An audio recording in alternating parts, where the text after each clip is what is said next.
سلام حبيباتي، ان شاء الله يا ربي كامل تكونوا بخير على خير. اليوم ان شاء الله في كويزينتينا راح ندير لكم طريقه صنع لي فلوغ اللي ديجا كنتوا طلبتوها مني من قبل. هنا فقط نحتاج بابي كويسون، ونحتاج ايضا هذا شبيكه تاع الحلويات اللي طيبوا من فوقها الصابلي كما راكم تشوفوا، يعني روليتها وحكمتها باي حاجه، يعني حكميها بخيط ولا اي حاجه.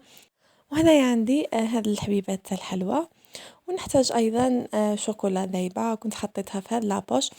هنا يا حبيباتي راح نبدا نخدم هذوك الوريدات، فقط تابعوا معايا لا فيديو للاخر باش تستافدوا منه.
هادو هما حبيباتي الوردات تاعنا لنهار اليوم. ان شاء الله يا رب يكونوا عجبوكم، وان شاء الله يا رب تكون الفكره وصلتكم.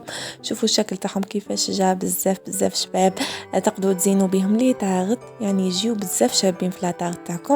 ان شاء الله يا ربي يكون لا فيديو تاع اليوم نال اعجابكم. اذا عجبكم ما تنساوش تدعموني باشتراك القناه ولايك لهذا لا فيديو.